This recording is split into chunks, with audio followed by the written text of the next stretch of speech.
जय हिंद मेरे प्यारे साथियों। स्वागत करता हूं मैं एक बार फिर से आपके अपने परिवार शाक्या जी जीके क्लासेस में।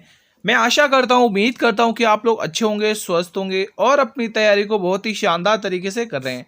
साथियों, आज मैं आरपीएफ का लेके आया हूं आपके सामने मॉडल पेपर 45वां। जी हाँ दोस्तों, आज हम आरपीएफ का मॉडल पेपर 45वां देखेंगे। दोस्तों, जिन्होंने बाकी के मॉडल पेपर नहीं देखे हैं, लिंक वीडियो की डिस्क्रिप्शन बॉक्स में दिया हुआ प्लेलिस्ट का आप लोग देख सकते हैं।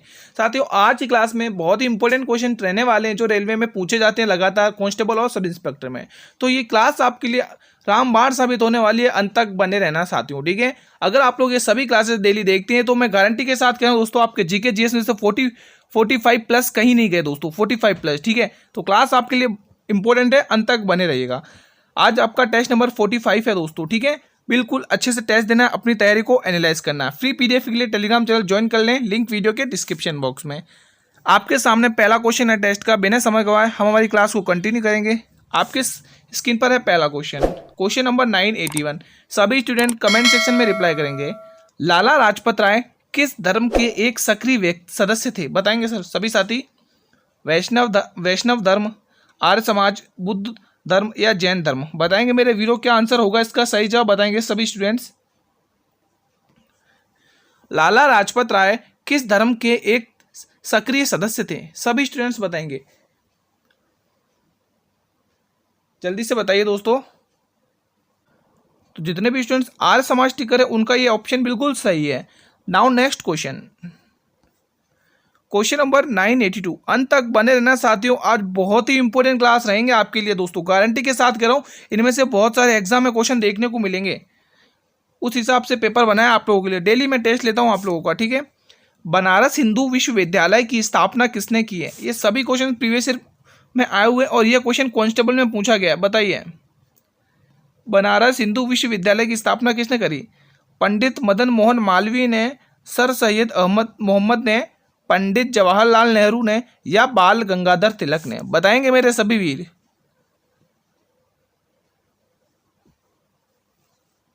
सभी स्टूडेंट्स बताएं। तो जितने भी स्टूडेंट पंडित मदन मोहन मालवीय टिक कर रहे हैं, मैं उनकी बात से सहमत हूं दोस्तों। बनारस हिंदू विश्वविद्यालय की स्थापना पंडित मदन मोहन मालवीय ने करी दोस्तों। कब करी? तो ध्यान रखना 1916 में दोस्तों।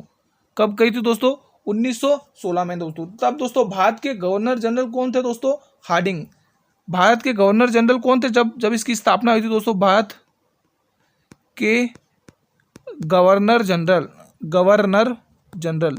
कौन थे? बताइए दोस्तों, जब इसकी स्थापना हुई थी बनारस हिंदू विश्वविद्यालय की, तब भारत के गवर्नर कौन थे? तो ध्यान रखना, भारत के गवर्नर थे लॉर्ड हार्डिंग। कौन थे? हार्डिंग। कौन थे साथियों? हार्डिंग थे, ठीक है। ध्यान रखना, इंपॉर्टेंट क्वेश्चन बनता है। आपकी स्क्रीन पर है अगला क्वेश्चन 983। साथियों, अंत तक बने रहना, बेफिक्र रहिएगा, पूरा रिवीजन कराऊंगा, ये गारंटी है मेरी, ठीक है। मेरा मोटिव ये नहीं रहता कि मैं आपको फटाफट से क्विज करा दूं, साथ में मैं आपको फैक्ट भी बताऊं जो एग्जाम में हूबहू छपेंगे दोस्तों। ये सारा मैं क्यों लिखता हूं? ताकि आपके तैयारी में कोई कसर ना छूटे दोस्तों। आपका सिलेक्शन पक्का होगा दोस्तों। जीके जीएस आपको अच्छे से कवर करनी है, क्योंकि मोस्टली स्टूडेंट क्या करते हैं, रीजनिंग मैथ करके आ जाते हैं, लेकिन जीके जीएस में वहीं रह जाते हैं साथियों। तो ये क्लासेस आपको डेली देखनी है, आपका जीके जीएस अच्छा हो जाएगा। स्वतंत्रता के बाद भारत के पहले उप प्रधानमंत्री कौन थे? मेरे सभी वीर बताएंगे, कांस्टेबल में क्वेश्चन पूछा गया है। मोरारजी देसाई, जगजीवन मोहन राम, चरण सिंह या वल्लभ भाई पटेल? दोस्तों आप मुझे बताइए, मोरारजी देसाई भारत के कितने नंबर के प्रधानमंत्री थे? सभी वीर बताएंगे, मोरारजी देसाई भारत के कितने नंबर के प्रधानमंत्री थे? अगर हम इसके आंसर की बात करें साथियों, तो उप प्रधानमंत्री कौन थे भारत के? तो ध्यान रखना, वल्लभ भाई पटेल दोस्तों। कौन थे दोस्तों? सरदार वल्लभ भाई पटेल। इनको जो सरदार का टाइटल है दोस्तों, वो बारदौली की महिलाओं ने दिया था इनको सरदार का टॉपिक, ठीक, टाइटल, ठीक है। एग्जाम में पूछा जाता है, इन्हें लौह पुरुष कहा जाता है। क्या कहा जाता है? लौह पुरुष। एग्जाम में पूछा जाता है सीधा सीधा, लौह पुरुष किसे कहा जाता है? लौह पुरुष तो वो है सरदार वल्लभ भाई पटेल। इनके बड़े भाई हैं विट्ठल भाई पटेल, ठीक है। तो इसका सही ऑप्शन डी। अब मैंने आपसे क्वेश्चन किया था कि मोरारजी देसाई कितने नंबर के प्रधानमंत्री थे, कमेंट करिए। तो ध्यान रखना दोस्तों, ये चौथे नंबर के प्रधानमंत्री थे। चौथे नंबर के प्रधानमंत्री थे। चौथे नंबर के प्रधानमंत्री थे, ठीक है। ये चौथे नंबर के प्रधानमंत्री थे भारत के, ठीक है। और ये जो जगजीवन मोहन राम है दोस्तों, जगजीवन राम है, ये दोस्तों ध्यान रखना प्रथम दलित उप प्रधानमंत्री थे। कौन थे दोस्तों?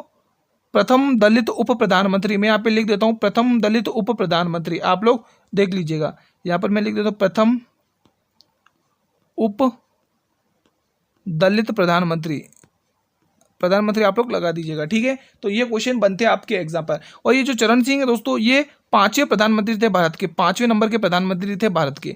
मैं आशा करता हूं कि आपको ये अच्छे से समझ में आया होगा। स्क्रीनशॉट लेना चाहें तो स्क्रीनशॉट ले लें। अगर कोई भी क्वेश्चन इंपॉर्टेंट बनता है तो यहीं से बनेगा। Question number 984। एक बार सभी स्टूडेंट्स क्लास को लाइक कर दें, जितने भी क्लास को देख रहे हैं सभी स्टूडेंट्स क्लास को लाइक कर दें और अपने सभी मित्रों के साथ इस क्लास को शेयर भी करें। दोस्तों आपके स्क्रीन पर है 984 क्वेश्चन। क्वेश्चन क्या बोल रहा है पहले ध्यान से पढ़ेंगे। प्रतिरोध की एसआई इकाई क्या है, बताएंगे मेरे वीर। न्यूटन, कूलम, ओम या जूल। मेरे सभी स्टूडेंट्स बताएं प्रतिरोध की एसआई इकाई क्या है, न्यूटन, कूलम, ओम या जूल। तो जितने भी स्टूडेंट सी ऑप्शन को टिक कर रहे हैं मैं उनकी बात से पूरी तरह सहमत हूं। Option C will be the right answer. चलिए अगला क्वेश्चन देख लेते हैं आपकी स्क्रीन पर। अगला क्वेश्चन 985। मेरे सभी वीरों को जवाब करना है कमेंट सेक्शन में। आपका टेस्ट हो रहा है, आप लोग ईमानदारी से टेस्ट करिए और आप सभी से रिक्वेस्ट है कि अंत में आपको जरूर बताना है कि किसने कितने क्वेश्चन सही किए। साथियों यहाँ से आपकी तैयारी का एनालाइज पता चलता है कि आपकी किस लेवल की तैयारी चल रही है, किन टॉपिक्स पे आपको ज़्यादा फोकस करना है। आपकी स्क्रीन पर है 985 क्वेश्चन। क्वेश्चन क्या कह रहा है, भारत के निम्न में से किस स्थान पर सबसे ज्यादा बारिश होती है, चेरापूंजी, मोसिनराम, अगुम्बे या इनमें से कोई नहीं। मेरे सभी वीर कमेंट करो इस प्रश्न के लिए क्या राइट ऑप्शन हो जाएगा। बहुत सारे स्टूडेंट्स अभी तो नोटिफिकेशन का वेट करें कि गुरुजी एग्जाम का नोटिफिकेशन आएगा तभी हम पढ़ाई करना स्टार्ट करेंगे। दोस्तों उनकी गलतफहमी है दोस्तों, जब आप पढ़ाई करना स्टार्ट करोगे तब दूसरा कोई तैयारी कर चुका है दोस्तों वो तुम्हें रोनता हुआ चला जाएगा दोस्तों। इसलिए कह रहा हूँ दोस्तों एग्जाम के नोटिफिकेशन का वेट मत करो। एग्जाम तो होना ही होना, कोई नहीं रोक सकता, लेकिन आप पढ़ाई अभी से स्टार्ट कर दो दोस्तों, ठीक है। स्पेशली जीके जीएस में, क्योंकि जीके जीएस एक बहुत बड़ा समुंदर है दोस्तों, ठीक है। तो आप पढ़ना स्टार्ट करें, ठीक है। बिल्कुल बी ऑप्शन मोसिनराम। अब ये मोसिनराम तो पता चल गया, इसकी लोकेशन क्या गुरुजी, क्या तो मेघालय।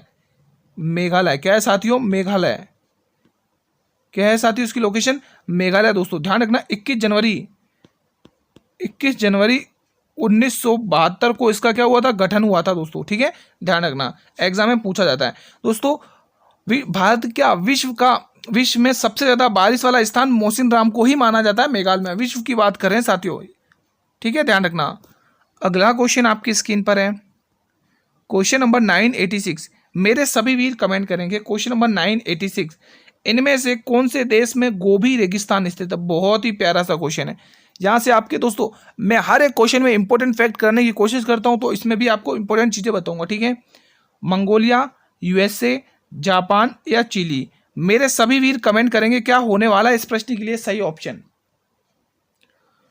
इनमें से कौन से देश में गोबी रेगिस्तान स्थित है, बताएंगे सभी स्टूडेंट्स। तो जितने भी मेरे वीर मंगोलिया टिक कर रहे हैं मैं उनकी बात से सहमत हूं दोस्तों। मंगोलिया इस प्रश्न के लिए बिल्कुल सही जवाब जाएगा दोस्तों। इनमें से कौन से देश में गोबी रेगिस्तान स्थित, तो मंगोलिया दोस्तों, ठीक है।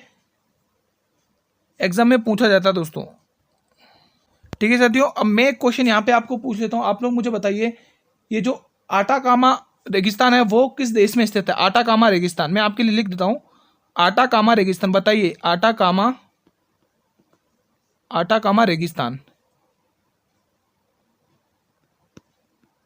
बताइए साथियों ये किस देश में स्थित है आटाकामा रेगिस्तान। तो ध्यान रखना साथियों ये है आपके चिली देश में स्थित। किस देश में, चिली देश में है ये। एग्जाम में बहुत इंपॉर्टेंट क्वेश्चन बन सकता है कि आटाकामा का रेगिस्तान किस देश में है, तो आप सभी को टिक करना है चिली देश, ठीक है साथियों। अगला क्वेश्चन आपके स्क्रीन पर है।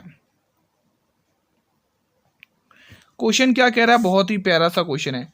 क्वेश्चन कह रहा है 42वें संशोधन अधिनियम किस दिन से लागू हुआ। बहुत ही इंपॉर्टेंट क्वेश्चन है, सब इंस्पेक्टर में पूछा गया क्वेश्चन है ये क्वेश्चन सब इंस्पेक्टर में पूछा गया क्वेश्चन है साथियों। सब इंस्पेक्टर में पूछा गया क्वेश्चन है। 1 जनवरी, 26 जनवरी, 3 जनवरी या 2 जनवरी। मेरे सभी वीर कमेंट करेंगे। ये कॉन्स्टिट्यूशन अमेंडमेंट बहुत ही इंपॉर्टेंट है साथियों। बताइए दोस्तों 42वां संशोधन अधिनियम किस दिन से लागू हुआ था। तो जितने भी मेरे वीर यहाँ पे 3 जनवरी टिक करें, 3 जनवरी से लागू हुआ था दोस्तों 42वां संशोधन 1977, ठीक है 1977, ठीक है ध्यान रखना, ये 3 जनवरी से लागू हुआ। अगर हम 42वें संशोधन की बात करें साथियों तो ध्यान रखना इसी संशोधन यानी कि 42वें संशोधन मैं लिख देता हूँ, 42वें संशोधन 1975 के तहत, 42वें संशोधन 1975 के तहत दोस्तों मौलिक कर्तव्यों को जोड़ा गया। दोस्तों क्या जोड़ा गया? मौलिक कर्तव्यों को, मौलिक कर्तव्यों को जोड़ा गया, मौलिक कर्तव्यों को जोड़ा गया दोस्तों, ठीक है। एग्जाम में दृष्टि से इंपॉर्टेंट है, बनता है कि मौलिक कर्तव्यों को किस संशोधन के तहत जोड़ा गया है संविधान में, तो दोस्तों ध्यान रखना वो है 42वां संशोधन 1975। अगर हम 42वें संशोधन की बात करें दोस्तों, इसे मिनी कॉन्स्टिट्यूशन भी कहा जाता है। क्या कहा जाता है साथियों? इन्हें मिनी कॉन्स्टिट्यूशन भी कहा जाता है। मिनी कॉन्स्टिट्यूशन है ना, मिनी कॉन्स्टिट्यूशन, इंग्लिश में भी यही है नाम दोस्तों। इसी संशोधन के तहत दोस्तों संविधान में दोस्तों एक बार संशोधन हुआ था और उस संशोधन के तहत दोस्तों 3 नए शब्द जोड़े गए थे दोस्तों। कितने शब्द जोड़े गए थे साथियों? 3 नए शब्द जोड़े गए थे दोस्तों, यहाँ पे 1976 है, ठीक है। 3 नए शब्द कौन कौन से थे दोस्तों? समाजवाद, अखंडता और धर्मनिरपेक्ष। यहाँ पे स्पेस कम था इसलिए मैंने आपको बता दिया। तो ये बहुत ही इंपॉर्टेंट अधिनियम है दोस्तों, तो ध्यान रखना एग्जाम की दृष्टि से यहाँ से आपको बहुत ही क्वेश्चन पूछे जाते हैं। आपको तो सीधे ही क्वेश्चन पूछ लिया जाएगा कि जो मौलिक कर्तव्य है वो किस संशोधन के तहत जोड़े गए, है ना, और किस अधिनियम को दोस्तों, किस अधिनियम को मिनी कॉन्स्टिट्यूशन कहा जाता है, ऐसा भी पूछ लेगा आपको, ठीक है। और पूछा जाएगा कि जो धर्मनिरपेक्ष, समाजवाद और अखंडता, इन तीनों को किस संशोधन के तहत संविधान में जोड़ा गया, ऐसे भी क्वेश्चन पूछा जा सकता है। कैसे भी क्वेश्चन पकड़े, कहीं इधर से चाहे उधर से, हमारा आंसर एक ही आएगा, 42वां संशोधन अधिनियम, ठीक है। मैं आशा करता हूँ कि यहाँ से आपके डाउट क्लियर हुए होंगे। अगला क्वेश्चन आपकी स्क्रीन पर है, क्वेश्चन नंबर 988, 988, बहुत ही प्यारा सा क्वेश्चन है।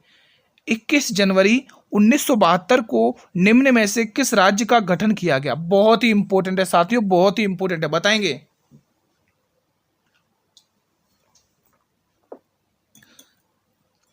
बताइए दोस्तों, सिक्किम, उड़ीसा, गोवा या मेघालय? अभी मैंने इसके बारे में पढ़ाया था, जो बच्चा एक्टिव होगा वो इस क्वेश्चन को फोड़ने में कतई देर नहीं करेगा। अभी जस्ट मैंने पढ़ाया इसको।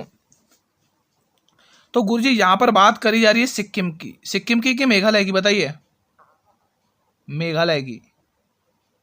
किसकी बात करी जा रही है दोस्तों?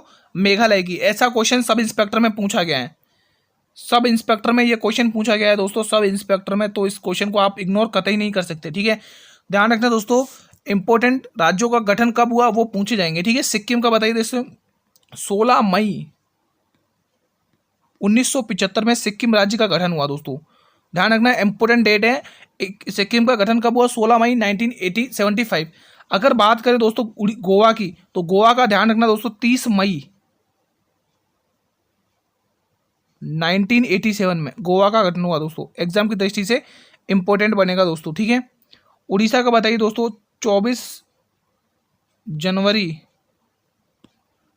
1950, ठीक है। और मेघालय का तो लिख लो भले, 21 जनवरी आपकी स्क्रीन पर लिख रखा है, 21 जनवरी 1972। तो ये कुछ इंपॉर्टेंट राज्यों के गठन है जो आपको एग्जाम में सीधे पूछे जाएंगे दोस्तों। जैसे उत्तर प्रदेश राज्य का गठन हुआ है 24 नवंबर 1950 में, है ना, 24 नवंबर 1950 में। ध्यान रखना एग्जाम में पूछे जाएंगे। बढ़े अगले क्वेश्चन की तरफ। अगला क्वेश्चन आपके स्क्रीन पर है, क्वेश्चन नंबर 989, बहुत ही प्यारा सा करंट अफेयर का क्वेश्चन है। हाल में ही टाइफून एम्पिल, क्या बोल रहा है क्वेश्चन? हाल में ही टाइफून एम्पिल कहां से कहां पर भारी बारिश हुई थी दोस्तों? बताइए, इस टाइफून एम्पिल से कहां पर सबसे ज्यादा बारिश हुई थी? Australia, Philippines, Mexico, Japan. बताएंगे मेरे सभी वीर। ऑस्ट्रेलिया की कैपिटल क्या है? कैनबरा। किसी को पता है? कैनबरा है दोस्तों, एग्जाम में पूछ लिया जाता है ना। जापान की क्या है भाई? टोक्यो। फिलीपींस और मैक्सिको को आप लोग बताइए, कमेंट करके बताइएगा दोस्तों। तो सबसे ज़्यादा बारिश जापान में हुई थी दोस्तों, एम्पिल टाइफून एम्पिल से सबसे ज़्यादा बारिश जापान में हुई थी दोस्तों, ठीक है। एग्जाम की दृष्टि से इंपॉर्टेंट क्वेश्चन। अगला क्वेश्चन आपकी स्क्रीन पर है 990। मेरे सभी वीर कमेंट करेंगे, बहुत ही प्यारा सा क्वेश्चन है आपकी स्क्रीन पर। निजी क्षेत्र में देश का पहला अंतर्राष्ट्रीय हवाई अड्डा कहाँ पर स्थित है? बहुत ही प्यारा सा क्वेश्चन। हैदराबाद, कानपुर, कोची या मोपा? बताएंगे मेरे सभी वीर। दोस्तों हैदराबाद में ही चार मीनार है दोस्तों, एग्जाम में पूछा जाता है चार मीनार, ठीक है, एग्जाम में ही पूछा जाता है। बताएंगे दोस्तों देश का पहला अंतर्राष्ट्रीय हवाई अड्डा कहाँ पर स्थित है? मेरे सभी वीर बताएंगे। तो जितने भी मेरे स्टूडेंट्स कोची टिक कर रहे हैं, कोची, मैं उनकी बात से सहमत हूँ दोस्तों। Option C will be the right answer of this question. दोस्तों आप लोग मुझे बताइए, ये जो चौधरी चरण सिंह अंतर्राष्ट्रीय हवाई अड्डा है वो कहाँ पर स्थित है? कमेंट करके बताइए, चौधरी चरण सिंह अंतर्राष्ट्रीय हवाई अड्डा, चौधरी चरण सिंह अंतर्राष्ट्रीय हवाई अड्डा कहाँ पर स्थित है? कमेंट करके बताना है, ठीक है। सुभाष चंद्र बोस अंतर्राष्ट्रीय अड्डा बताइए, सुभाष चंद्र बोस, सुभाष चंद्र बोस अंतर्राष्ट्रीय हवाई अड्डा। एक मैं आपको बताऊंगा, आप लोगों को एक बताना है। सुभाष चंद्र बोस अड्डा, हवाई अड्डा है ना, सुभाष चंद्र बोस अड्डा। इस क्वेश्चन का जवाब आप लोगों को कमेंट बॉक्स में देना है, ठीक है। कमेंट बॉक्स ये आप लोगों के लिए, मैं सभी से रिक्वेस्ट कर रहा हूँ दोस्तों, इनके जवाब दे दिया करें जो भी क्वेश्चन मैं आपसे करता हूँ, ठीक है। तो यहाँ पर बात हो रही चौधरी चरण सिंह की, तो मैं आपको ये वाला बताता हूँ, लखनऊ में, यूपी की कैपिटल लखनऊ में, लखनऊ, यहीं पर दोस्तों बड़ा इमामबाड़ा भी स्थित है, जो एग्जाम में बहुत बार पूछा जाता है, लखनऊ से संबंधित है दोस्तों, ठीक है। बढ़े अगले क्वेश्चन की तरफ। चलिए बिना देरी करें, बिना समय गवाए, अगला क्वेश्चन आपकी स्क्रीन पर है। Question number 991। साथियों अगर आप लोग मेरे चैनल पर पहली बार विजिट कर रहे हैं या क्लास को पहली बार देख रहे हैं, वॉच कर रहे हैं, तो एक बार मेरे सभी वीर इस चैनल को सब्सक्राइब कर लें और बेल नोटिफिकेशन को भी प्रेस कर लें, ताकि मैं जब भी लेटेस्ट क्लास लेके आऊँ तो यूट्यूब सबसे पहले नोटिफिकेशन आपको ही भेजेगा। क्वेश्चन क्या कह रहा है? दक्षिण पश्चिम रेलवे का मुख्यालय कहाँ पर स्थित है? और ये क्वेश्चन बनेगा कांस्टेबल से दोस्तों, आप 2019 का पेपर उठाकर देख सकते हैं, कांस्टेबल में पूछा गया साथियों ये क्वेश्चन है। कोलकाता, सिकंदराबाद, हुबली या चेन्नई? बताएंगे दोस्तों क्या होगा इसका सही जवाब, जल्दी से बताइए। यहीं पर अकबर का मकबरा है दोस्तों, अकबर का मकबरा,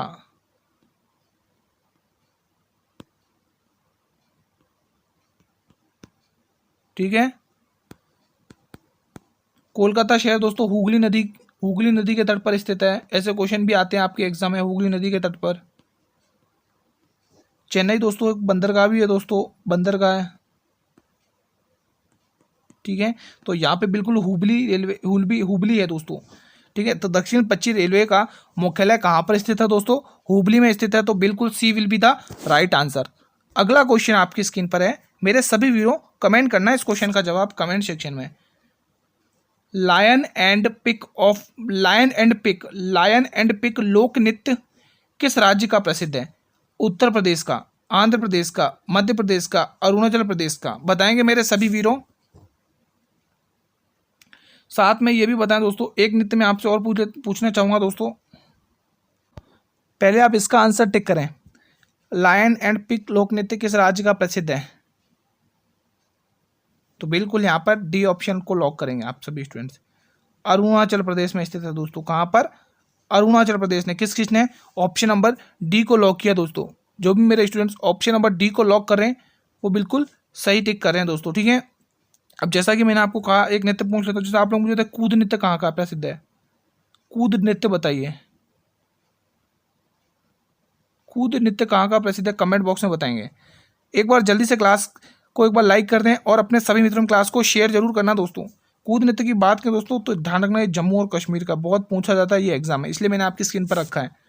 अगला क्वेश्चन आपकी स्क्रीन पर है, क्वेश्चन नंबर 993। क्वेश्चन क्या कह रहा है? चावल का प्रथम शासी निम्न में से किस स्थल से प्राप्त हुआ है? कालीबंगा, लोथल, बनावली या मोहनजोदड़ो? बहुत ही इंपॉर्टेंट सा क्वेश्चन है, आपके एग्जाम में पूछा गया क्वेश्चन है कांस्टेबल में। बताएंगे वीरो क्या होगा इसका सही जवाब? सभी स्टूडेंट्स को बताना है, चावल का प्रथम शासी निम्न में से किस स्थल से प्राप्त हुआ? कालीबंगा, लोथल, बनावली या मोहनजोदड़ो? इनकी लोकेशन भी बताना, कौन कहाँ स्थित है, ठीक है। पहले तो हम इसका आंसर टिक कर देते हैं आपके लिए, लोथल। ये एक दोस्तों हड़प्पा सभ्यता का बंदरगाह भी है दोस्तों, ठीक है, ये बंदरगाह भी है, ठीक है। अब बताना स्टार्ट करते हैं दोस्तों। जैसे कालीबंगा की बात करें दोस्तों तो राजस्थान के हनुमानगढ़ जिले में ये सभ्यता स्थित है, हनुमानगढ़, ठीक है, राजस्थान का हनुमानगढ़ पर स्थित है। किस नदी के किनारे? गग्गर नदी, घग्गर रिवर के किनारे। यहीं से दोस्तों जुते हुए खेत के साक्ष्य मिले हैं। क्या मिले हैं? कालीबंगा, जुते हुए साक्ष्य, खेत के साक्ष्य, जुते हुए खेत के साक्ष्य प्राप्त हुए दोस्तों। ठीक है, ध्यान रखना। लोथल दोस्तों, लोथल की अगर बात करें दोस्तों, इसकी लोकेशन गुजरात में है। गुजरात में साथियों इसकी लोकेशन कहाँ है? गुजरात में दोस्तों।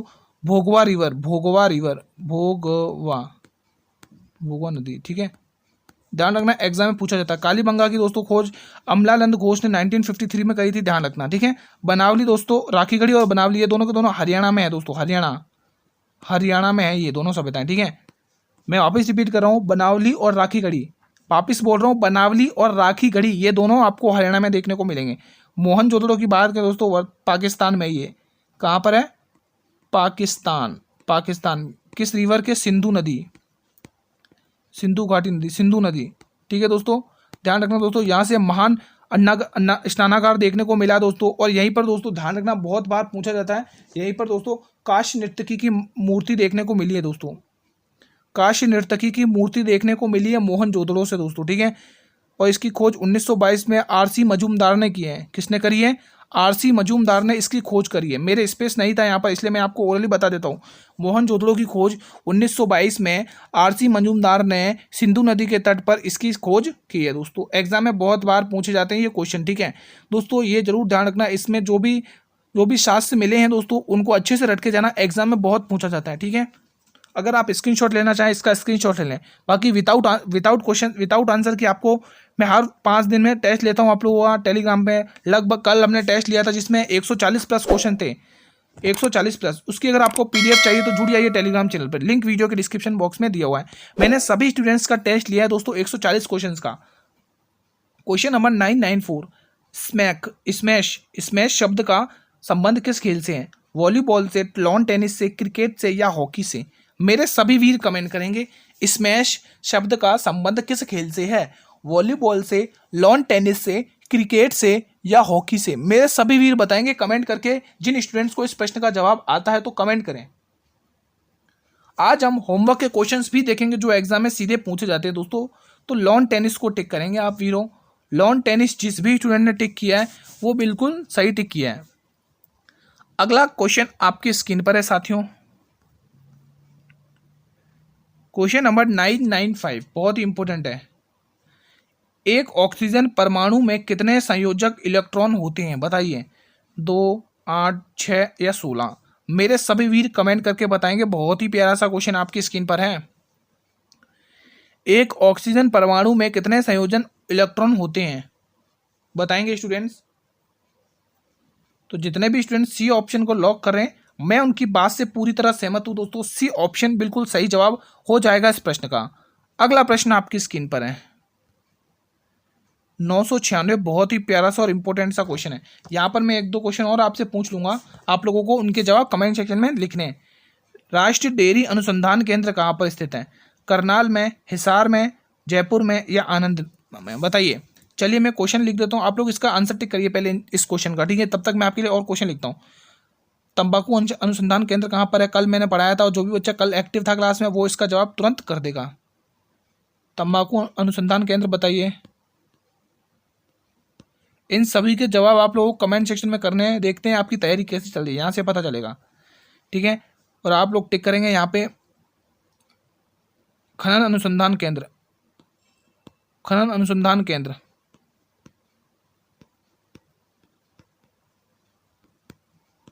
मवेशी अनुसंधान केंद्र, मवेशी अनुसंधान केंद्र, मवेशी अनुसंधान केंद्र।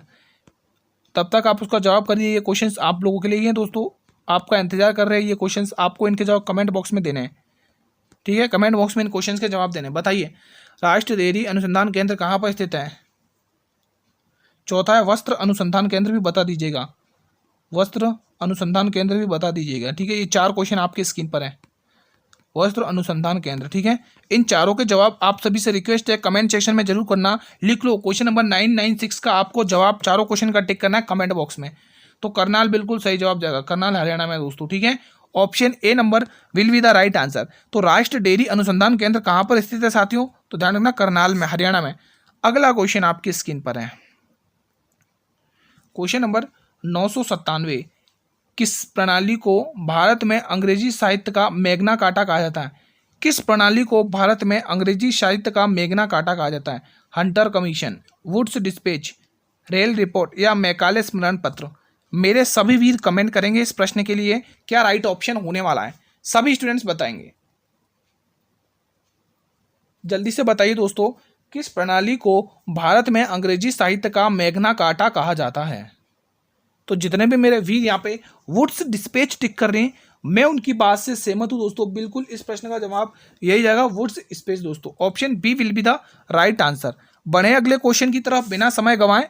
चलिए अगला क्वेश्चन आपकी स्क्रीन पर है दोस्तों। आज मैं आपके सामने कुछ इंपॉर्टेंट टॉपिक्स के बारे में डिस्कस करूंगा जो रेलवे एग्जाम में आपको अच्छे से पढ़ने, इनको तो आपको किसी भी हालत में बिल्कुल नहीं मिस करना है। अंत तक बने रहिएगा, आपको वो इंपॉर्टेंट टॉपिक्स बताऊंगा किन किन को आपको ज़्यादा ध्यान देना है जीके जीएस में।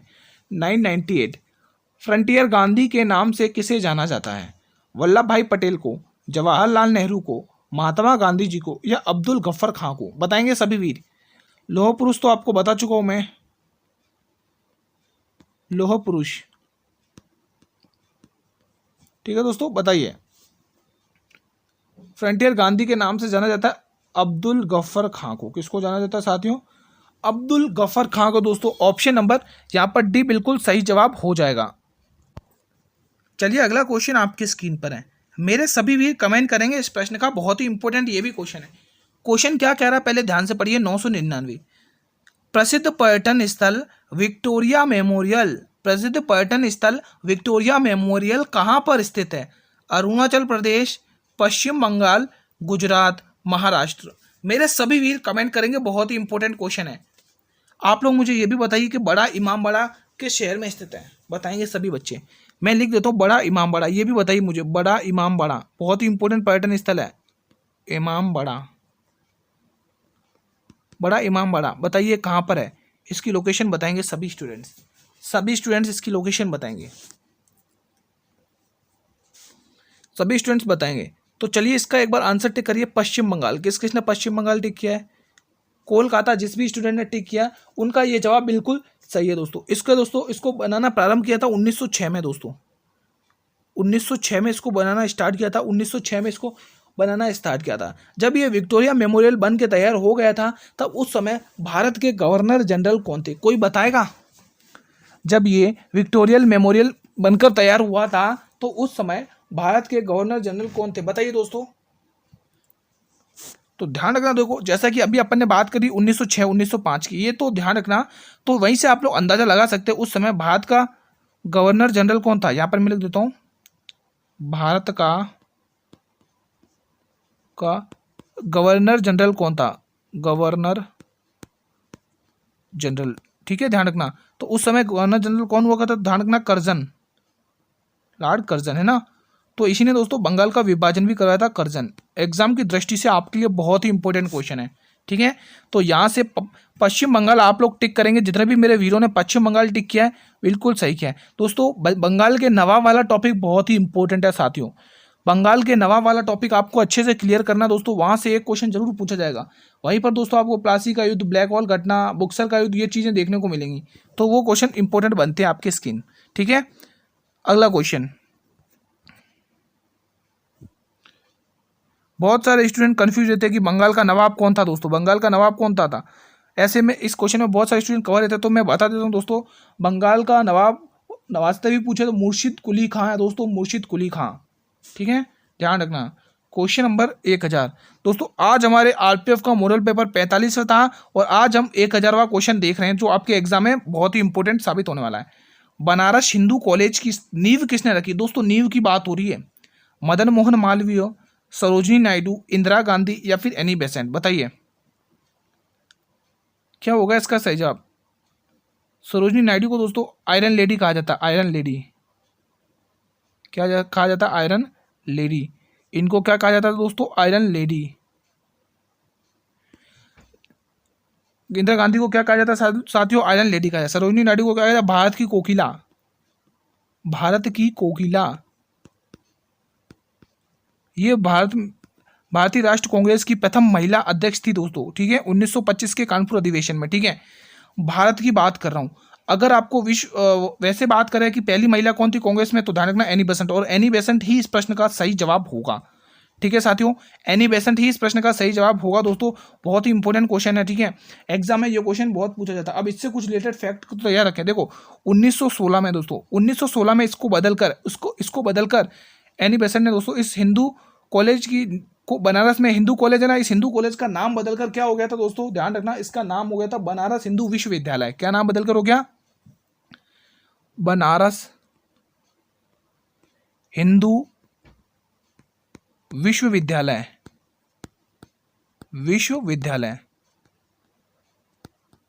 ठीक है, ध्यान रखना, इसका नाम परिवर्तन 1916 में हुआ था दोस्तों। क्या नाम हो गया था? बनारस हिंदू विश्वविद्यालय दोस्तों। ठीक है, और जिसके दोस्तों किसने स्थापना करी? मदन मोहन मालवीय ने। इसकी स्थापना किसने करी? मदन मोहन मालवीय ने। ध्यान रखना, मदन मोहन मालवीय ने इसकी स्थापना करी है। ठीक है साथियों, आज हमारे यहाँ पर 1000 क्वेश्चंस कवर होते हैं। अब आपका होमवर्क की तैयारी कर रहे हैं दोस्तों। आज हम टाइटल वाले क्वेश्चन डिस्कस करेंगे कि किसको क्या टाइटल किसने दिया, ये आज का टॉपिक है। ठीक है, तो मेरा पहला क्वेश्चन आपकी स्क्रीन पर दोस्तों, अगर स्पेस कहीं बच रहा हो तो मैं आपको पहला क्वेश्चन करा देता हूँ। यहाँ पर है स्पेस। चलिए मैं आपको होमवर्क के क्वेश्चंस करा देता हूँ। यहाँ पर मैं आपको होमवर्क के क्वेश्चन करा देता हूँ, होमवर्क। ठीक है, आज के होमवर्क का क्वेश्चन टाइटल वाला टॉपिक रहेगा। जैसे मैं आपके सामने पहला क्वेश्चन रखता हूँ, आप लोग मुझे कमेंट करेंगे कि महात्मा गांधी जी को महात्मा का टाइटल किसने दिया? महात्मा गांधी जी को मैं अंडरलाइन कर रहा हूं, महात्मा का टाइटल किसने दिया? ठीक है, सेकंड क्वेश्चन मेरा ये है आपसे, रविंद्रनाथ टैगोर जी को, रविंद्रनाथ टैगोर, इनको दोस्तों आपको बताना है, रविंद्रनाथ टैगोर जी को गुरुदेव की उपाधि किसने दी है? गुरुदेव का टाइटल इस पे हाईलाइट कर रहा हूँ। ठीक है, तो आपको कमेंट करना है कि रविंद्रनाथ टैगोर जी को गुरुदेव का टाइटल किसने दिया, ये आपको कमेंट बॉक्स में बताना है। तीसरे क्वेश्चन की बात करें दोस्तों, विवेकानंद जी को विवेकानंद की उपाधि किसने दी है? बताइए, विवेकानंद जी को विवेकानंद की टाइटल किसने दिया है? इस पे भी मैं अंडरलाइन करता हूं। ठीक है, 4 क्वेश्चन ये हो गए। चौथा क्वेश्चन और लिख लो दोस्तों, एग्जाम में पूछ लिया जाता है, सुभाष चंद्र बोस को नेताजी की उपाधि किसने दी है? सुभाष चंद्र, ये होमवर्क है दोस्तों। ठीक है, इसमें भी मैं आपको टिक कर देता हूँ, नेताजी की टाइटल किसने दिया? नेताजी, इस पे भी मैं अंडरलाइन कर देता हूँ। जिन पे अंडरलाइन है वो आपको बताना है उनको वो टाइटल किसने दिया। ठीक है साथियों, तो ध्यान रखना, बहुत ही इंपॉर्टेंट क्वेश्चन है, ये एग्जाम में पूछ लिए जाते हैं। मैं वापस रिपीट कर रहा हूँ, महात्मा गांधी जी को महात्मा का टाइटल किसने दिया? रविन्द्रनाथ टैगोर जी को गुरुदेव का टाइटल किसने दिया? विवेकानंद जी को विवेकानंद का टाइटल किसने दिया? और सुभाष चंद्र बोस को नेताजी का टाइटल किसने दिया? साथियों, इन क्वेश्चंस के जवाब आप लोग कमेंट सेक्शन में जरूर टिक करना। साथियों, आपसे हम्बली रिक्वेस्ट है, इनके आंसर जरूर टिक करना। फ्रेंड्स, आज की क्लास को हम यहीं पर वाइंड अप करते हैं। क्लास कैसी लगी आप लोगों को कमेंट करके जरूर बताना। ठीक है, और अगर आपको साथियों ये क्लास अच्छी लगी हो तो मेरे एक बार सभी वीर इस क्लास को लाइक कर दें, जल्दी से एक बार इस क्लास को लाइक कर दें, और हो सके जितना इस क्लास को शेयर करें अपने सभी स्टूडेंट तक। उन स्टूडेंट तक तो ये क्लास जरूर पहुंचाइएगा जिन्होंने अभी तक जीके जीएस से संबंधित कुछ भी नहीं पढ़ा और वो चाहते हैं कि उनका सिलेक्शन हो जाए जीके जीएस से रिलेटेड, तो वो उनको मैं आइडिया एक सजेस्ट दूंगा। मैंने आपके लिए जीके जीएस की 65 क्लासेस कवर कराई हैं दोस्तों, 65 क्लासेस वो, और आज ये मॉडल पेपर 45 कवर ये हो गए। ठीक है, इन 45 मॉडल पेपर में तो आपको 1000 क्वेश्चन यहाँ से देखने को मिलेंगे, और जो 65 क्वेश्चन हुई वहाँ पर भी आपको 1400 क्वेश्चन वहाँ देखने को मिलेंगे। तो ये टोटल क्वेश्चन कितने हो गए? 2400 क्वेश्चन हो गए। अगर आप वो भी इंपॉर्टेंट जो रेलवे में पूछे जाते हैं, अगर आप इतना भी पढ़कर एग्जाम में चले जाते ना तो आपके 35 प्लस कहीं नहीं गए दोस्तों। जी हाँ दोस्तों, गारंटी के साथ कह रहा हूँ, 35 प्लस कहीं नहीं गए दोस्तों, आप लोग अच्छे से कवर कर सकते हैं। इन सभी 65 क्लासेस और ये जो 45 क्लासेस कवर हुई है मॉडल पेपर की, ये दोनों का प्लेलिस्ट बनाई हुई है मैंने आप लोगों के लिए और चैनल पर अपलोड कर दी है। चैनल पर आपको इसका लिंक मिल जाएगा। ठीक है, तो वीडियो के डिस्क्रिप्शन बॉक्स में जाइए, आपको दोनों को, आप सभी को पीडीएफ का लिंक मिल जाएगा, मतलब प्लेलिस्ट का लिंक मिल जाएगा, आप लोग कंटिन्यू देख सकते हैं। ठीक है, आज का आपका टेस्ट कैसा रहा कमेंट करके बताएं कि आज आपने कितने क्वेश्चन फोड़े हैं दोस्तों। सभी भी अपने अपना कमेंट करेंगे कि गुरुजी आज हमने इतने क्वेश्चन पढ़े, कि आज हमने इतना इंप्रूवमेंट किया, कल हमारा इतना स्कोर था और आज हमने इतना इंप्रूवमेंट किया।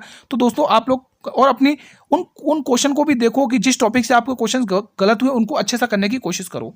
फ्री पीडीएफ के लिए दोस्तों आप लोग टेलीग्राम चैनल को ज्वाइन कर लें। फ्री पीडीएफ के लिए टेलीग्राम चैनल को ज्वाइन कर लें, लिंक वीडियो के डिस्क्रिप्शन बॉक्स में दिया हुआ है। साथियों कल हम इसी टाइम पर एक और नए मॉडल पेपर के साथ मिलेंगे दोस्तों। तब तक जय हिंद, जय भारत, वंदे मातरम, धन्यवाद।